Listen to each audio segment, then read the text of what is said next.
अक्सर हमने अपने आसपास ऐसे बहुत से लोगों को देखा होगा जो दूसरों से कम हुनरमंद होते हैं। दूसरे लोगों के मुकाबले उनमें कम टैलेंट होता है, लेकिन फिर भी वो उन लोगों से ज्यादा कामयाब हो जाते हैं। तो ऐसा क्यों होता है? क्या उनकी किस्मत अच्छी थी या फिर ऊपर वाले ने उनका साथ दिया? इस चीज के पीछे क्या कारण हो सकता है, जरा सोचिए। इसके पीछे सबसे मुख्य कारण आलस्य होता है। जी हाँ, कामयाब होने के लिए सिर्फ हुनर नहीं चाहिए, उस काम को करने के लिए जोश और हिम्मत चाहिए।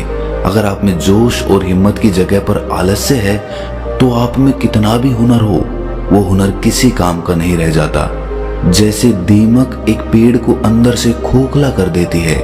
बाहर से तो पेड़ वैसे का वैसा दिखता है, लेकिन अंदर से वो पेड़ खोखला हो चुका होता है। उसी तरह आलस्य आदमी को अंदर से खोखला बना देता है। उसका जोश, उसकी स्फूर्ति अंदर से मर चुकी होती है। चाहे बाहर से वो आदमी स्वस्थ नजर आए, लेकिन अंदर से आलस्य ने उस दीमक की तरह उस आदमी के शरीर को अंदर से खोखला कर दिया होता है। आज की जो कहानी मैं आपको सुनाने वाला हूँ, उसमें आपको आलस्य के कुछ मुख्य कारण पता चलेंगे और साथ ही आपको आलस्य को हटाने के लिए कुछ यौगिक उपाय बताए जाएंगे। इससे पहले कि आप इस कहानी में खो जाएं, इस चैनल को सब्सक्राइब जरूर कर लें।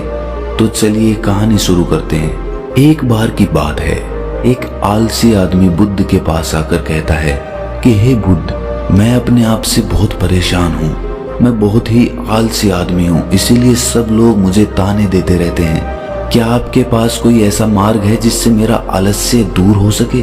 ये सुनकर बुद्ध ने कहा कि तुम्हें कैसे पता कि तुम आलसी आदमी हो? इस बात का उत्तर देते हुए वो आदमी बोला कि हे बुद्ध, सब लोग मुझसे कहते रहते हैं कि तू बहुत आलसी आदमी है, तुझसे कोई काम ठीक से नहीं होता, तू हर काम को टालता रहता है और बिना जाने क्या क्या बातें कहते रहते हैं। यहाँ तक कि मेरे परिवार के लोग भी मुझे आलसी आदमी कहकर पुकारते हैं। ये सुनकर बुद्ध उस आदमी से पूछते हैं कि तुम्हारे पास आलसी होने का कोई प्रमाण है? क्या तुम ये सिद्ध कर सकते हो कि तुम एक आलसी आदमी हो? ये सुनकर वो आदमी कहता है कि हे बुद्ध, मैं कभी भी सुबह जल्दी नहीं उठ पाता और हर काम को टालता रहता हूँ।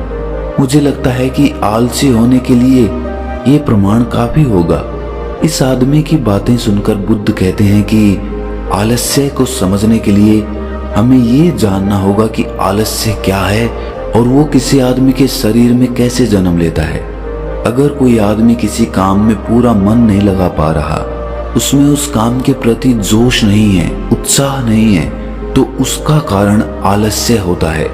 आलस्य जोश और उत्साह का विपरीत होता है।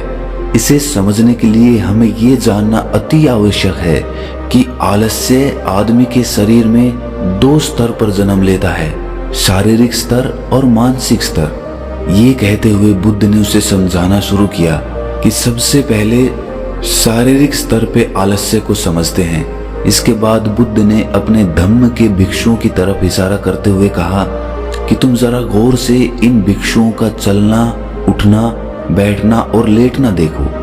इन भिक्षुओं के चलने में एक तालमेल होता है, एक लय होती है, एक आनंद होता है।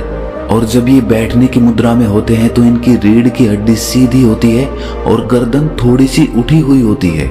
और वहीं पर जब ये लेटते हैं तो इनका पूरा शरीर एकदम शांत और स्थिर होता है। और वहीं जब एक आलसी आदमी चलता है तो वो एकदम झुका हुआ, थका थका और बिना आनंद के चल रहा होता है। याद रखो, 70% आलस्य हमारे उठने, बैठने, चलने और लेटने से तय होता है। अगर हम अपनी इन अवस्थाओं को समझ लेते हैं और होशपूर्वक चलने, उठने और बैठने का अभ्यास करते हैं, प्रयत्न करते हैं, तो हमारा 70% आलस्य दूर हो जाता है। शारीरिक स्तर पर आलस्य का दूसरा मुख्य कारण होता है सही नींद ना लेना। अक्सर हमें पता ही नहीं होता कि हमें कितनी देर सोना है। याद रखो, एक मानव शरीर को सीमित समय की नींद लेनी चाहिए। अगर वो सीमित समय से ज्यादा नींद लेता है तो भी वो आलस्य का शिकार होगा, और अगर वो सीमित समय से कम नींद लेता है तो वो आलस्य का शिकार होता ही है। ये सुनकर वो आदमी बोला कि हे बुद्ध, एक मानव शरीर को कितनी नींद लेनी चाहिए? इसका उत्तर देते हुए बुद्ध ने कहा कि एक मानव शरीर को 6 से 8 घंटे की नींद लेनी चाहिए। अगर आपका शरीर ज्यादा थका हुआ नहीं है तो 6 घंटे की नींद, अगर ज्यादा थका हुआ है तो 8 घंटे की नींद। इसी के साथ ये भी ख्याल में रखना चाहिए कि सोने के लिए रात का समय निर्धारित किया गया है। कुछ लोग दिन में ही सो जाते हैं, जिसकी वजह से धीरे धीरे आलस्य उनके अंगों में समाने लगता है। शारीरिक स्तर पे आलस्य का तीसरा मुख्य कारण है सुबह जल्दी ना उठ पाना। पूरी प्रकृति, यहाँ तक कि पेड़ पौधे और पक्षी भी सुबह सूर्य उदय होने से पहले जाग जाते हैं। ये हम पक्षियों को देखकर भी समझ सकते हैं कि प्रकृति ने मनुष्य के जागने का कौन सा समय निर्धारित कर रखा है। अगर हम सुबह जल्दी उठते हैं, सूर्य उदय होने से पहले उठते हैं, तो हमारे शरीर में एक स्फूर्ति होगी, एक ताजगी होगी और हम हर काम में अपना मन लगा पाएंगे। ये सुनकर वो आलसी आदमी बोला कि हे बुद्ध, लेकिन मेरा काम ऐसा है जो मैं रात में कर पाता हूँ। इसी वजह से मैं रात में सही समय पर नहीं सो पाता और सुबह जल्दी नहीं उठ पाता।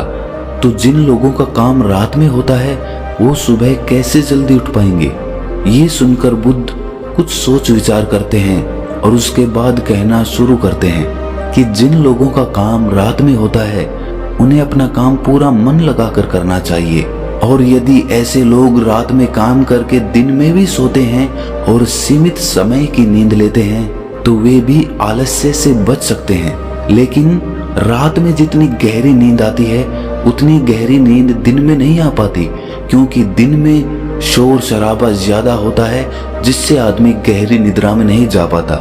इसीलिए जो आदमी दिन में सोता है उसे कुछ ऐसी व्यवस्था करनी चाहिए जिससे बाहर का शोर शराबा उसकी नींद में बाधा ना बन सके। इसके लिए वो अपने कानों में रुई वगैरह ठूंस सकता है जिससे बाहर की आवाज उसके कानों में ना पड़े और वो गहरी निद्रा ले पाए। शारीरिक स्तर पे आलस्य का अगला मुख्य कारण होता है भोजन। सही समय पर और सही भोजन करना शरीर के लिए अति आवश्यक होता है।